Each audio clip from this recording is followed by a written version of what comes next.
नमस्कार दोस्तों, आज की इस वीडियो में हम बात करने वाले हैं राष्ट्रीय परिवार लाभ योजना हेतु ऑनलाइन आवेदन करने के लिए। राष्ट्रीय परिवार लाभ योजना हेतु ऑनलाइन आवेदन कौन कौन करवा सकते हैं। अगर आपके परिवार में किसी मुखिया की मृत्यु हो गई है तो उसके उपरांत आप राष्ट्रीय परिवार लाभ योजना हेतु सरकार से कुछ मदद के लिए आप ऑनलाइन कर सकते हैं। और उसमें ऑनलाइन करने के लिए आपके पास कौन कौन से डॉक्यूमेंट होने चाहिए। तो राष्ट्रीय परिवार लाभ योजना हो तो आप ऑनलाइन करने के लिए उसके घर में अगर किसी मुखिया की मृत्यु हो गई हो तो उसके उपरांत उसके पत्नी या पुत्र या पुत्री कोई भी उसके लिए ऑनलाइन आवेदन कर सकते हैं। ऑनलाइन आवेदन करने के लिए कौन कौन से डॉक्यूमेंट लगते हैं। सबसे पहले तो एक आधार कार्ड, एक फोटो और जिसकी मृत्यु हुई है उसके मृत्यु प्रमाण पत्र और एक आय प्रमाण पत्र। आय प्रमाण पत्र आपका कितने का होना चाहिए। अगर आप ग्रामीण के हैं तो आपको जो आय प्रमाण पत्र है वो 46,000 के अंदर होना चाहिए। अगर 46 के ऊपर हो जाता है तो वो आय प्रमाण पत्र आपको वहाँ पे नहीं मान्य होगा।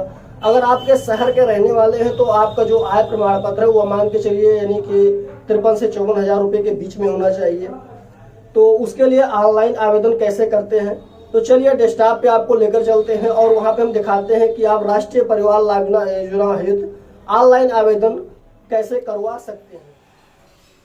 और यहाँ पे हम अपने कंप्यूटर के स्क्रीन पे आ गए हैं। तो आपको राष्ट्रीय परिवार लाभ योजना हेतु ऑनलाइन आवेदन करने के लिए आपको अपने कंप्यूटर या मोबाइल में आपको परिवार लाभ आपको अपने गूगल पे सर्च करना है।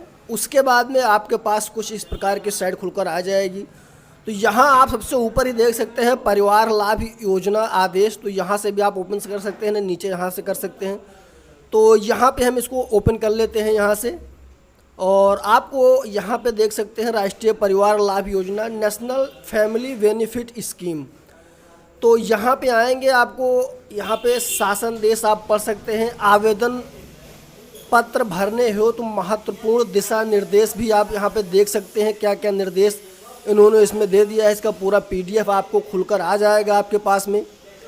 तो नीचे यहाँ पे आएंगे तो नया पंजीकरण नया आवेदन करने हो तो यहाँ क्लिक करें। तो हम यहाँ पे नया आवेदन करने हो तो यहाँ पे क्लिक कर देते हैं।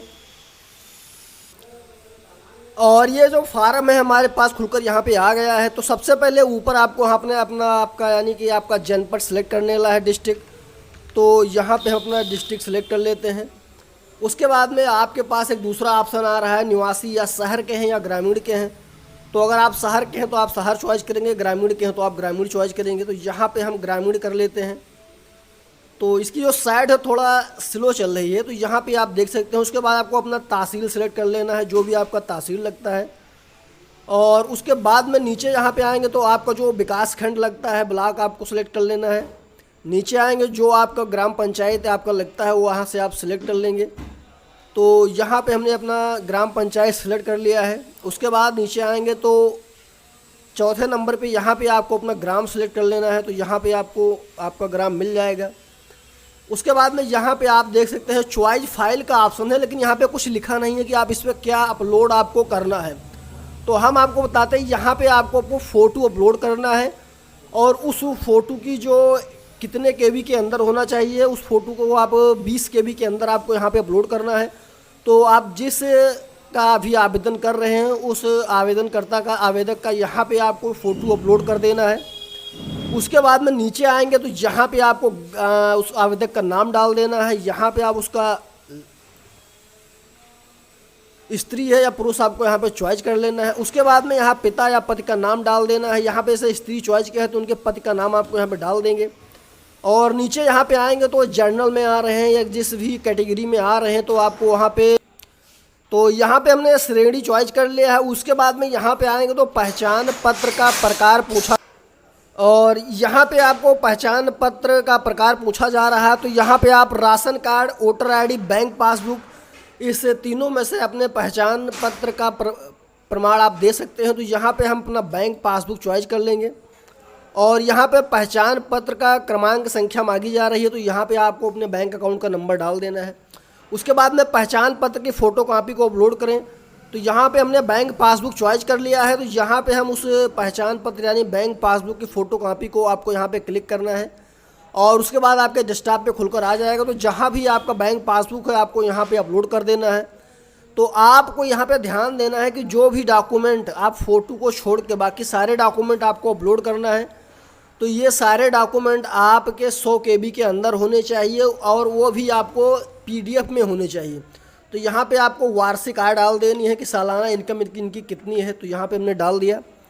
और फिर इसके बाद में नीचे यहाँ पे आएंगे तो आपको यहाँ पे आय प्रमाण पत्र आपको जो आय प्रमाण पत्र होता है उसका आपको आवेदन संख्या यहाँ पे आपको डाल देना है। जैसे आय प्रमाण पत्र संख्या तहसील द्वारा जारी, तो यहाँ पे आपको डाल देना है। उसके बाद में यहाँ पे जैसे हमने फॉर्म जब भरा था यहाँ पे खुल के नहीं आया था, ना मोबाइल नंबर आ रहा था ना तो दूरभाषा केंद्र का नंबर आ रहा था। तो यहाँ पे आपको अपना आय प्रमाण पत्र का जो नंबर होता है 11 या 12 अंक का होता है वो आपको यहाँ पे डाल देना है। उसके बाद अगर यहाँ पे खुलकर आ रहा है तो आप आवेदन संख्या या मोबाइल नंबर वगैरह तो वो भी आप डाल दीजिएगा। नहीं आ रहा है तो इसको ऐसे ही छोड़ दीजिएगा, आपका फार्म भर जाएगा। तो चलिए अब नीचे आते हैं बैंक खाते का विवरण। तो यहाँ पे आएंगे तो आपको अपना बैंक चॉइस कर लेना है, जो भी आपका बैंक है आप यहाँ से अपना बैंक देख सकते हैं। उसके बाद में यहाँ पे बैंक चॉइस करने के बाद में तो यहाँ पे आपके पास से नीचे आ जाएंगे तो यहाँ पे आपको अपना शाखा सेलेक्ट कर लेना है कि आपके शाखा यहाँ पे क्या लग रहा है। शाखा सेलेक्ट करने के बाद में आप यहाँ पे देखेंगे जो उसका IFSC कोड है बैंक का वो ऑटोमेटिक यहाँ पे आपको देखने को मिल जाएगा। और यहाँ पे बचत खाता नंबर आपको अपना अकाउंट नंबर यहाँ पे डाल देना है। और उसके बाद में बैंक पासबुक अपलोड करें तो बैंक पासबुक हमने आपसे पहले ही बता दिया, कोई भी फाइल या डॉक्यूमेंट आपको अपलोड करना है तो यहाँ पे आपको PDF में अपलोड करना है। और उसको KB जो है उसको आपको देख लेना है कि जो PDF है आपके 100 KB के अंदर होनी चाहिए, तभी आप यहाँ पे उसको अपलोड कर सकते हैं। नीचे यहाँ पे आएंगे तो आपको पूछा जा रहा है मृतक का विवरण। तो यहाँ पे मृतक का नाम जो भी जिसकी भी मृत्यु हुई है परिवार में उसका नाम डाल देना है। यहाँ पे मृतक के पिता पति का नाम डाल देना है, उनके पिता यानी पिता का नाम डाल देना है। और मृतक प्रमाण पत्र संख्या, अगर यहाँ पे देखिए यहाँ पे हम जब फार्म भर रहे थे तो इसमें मृतक प्रमाण पत्र संख्या नहीं खुल रही थी। तो अगर आपके उसमें खुल रही है, आपके पास मृतक प्रमाण पत्र संख्या है तो आपको डाल देना है, नहीं तो उसको छोड़ देना है। और यहाँ पे जब आएंगे आप मृत प्रमाण पत्र जारी करने की तिथि तो आपको यहाँ पे डाल देना है किस तारीख को उनकी डेथ हुई थी। और मृतक की यहाँ पे आप देख सकते हैं मृत प्रमाण पत्र जारी करने की तिथि, तो यहाँ पे आपको जो प्रमाण पत्र जारी हुआ है किस डेट में जारी हुआ है वो आपको यहाँ पे डाल देना है। उसके बाद मृतक की तिथि यहाँ पे आपको डाल देना है किस तारीख को उनकी डेथ हुई है। यहाँ पे आएंगे तो आपको यहाँ पे कारण पूछा जाए, मृतक का कारण यानी किस कारणवश उनकी मृत्यु हुई है। तो यहाँ पे दुर्घटना है, बिजली गिरना है, बाढ़ जल में डूब जाना है, जो भी आपको लगता है कर देना है। और नहीं तो यहाँ पे आ जाएंगे तो आपको अन्य विवरण आपको दे देना है, लेकिन यहाँ पे गंभीर बीमारी या हत्या वगैरह जो भी आपको लगता है, बिजली गिरना, दुर्घटना, आप यहाँ पे उसको दे सकते हैं।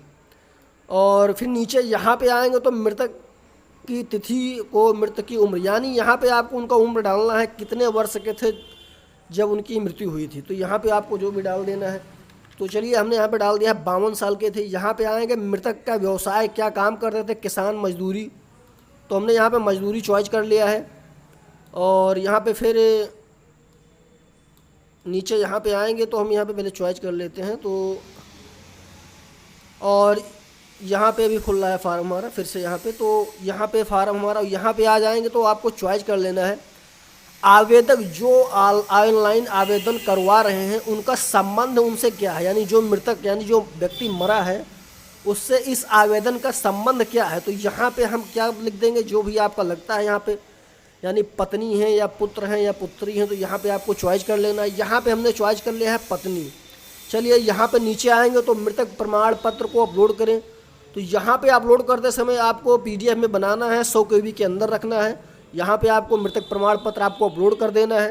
उसके बाद में यहाँ पे सिग्नेचर करते हैं तो सिग्नेचर आप अपलोड करेंगे, नहीं तो अगर अंगूठा लगाते हैं तो अंगूठा आपको अपलोड करना है। और यहाँ पे जब आएंगे तो आपको यहाँ पे मृतक की उम्र से संबंधित प्रमाण पत्र, आधार कार्ड, वोटर ID जो भी आप उनके पास है उसको आपको यहाँ पे स्कैन करना है और 100 KB के अंदर रखना है, PDF में बनाकर आपको यहाँ पे अपलोड करना है। और यहाँ पे आएंगे तो आपको एक कैप्चर आपको फिलअप कर देना है और यहाँ पे हमने कर दिया है। नीचे यहाँ पे आएंगे तो यहाँ पे हम इसको स्टेप कर लेंगे और यहाँ पे सबमिट ऑप्शन पे आपको ओके कर देना है। जैसे ही सबमिट ऑप्शन पे आप ओके करेंगे तो आपका फार्म पूरा भरकर कंप्लीट हो जाएगा।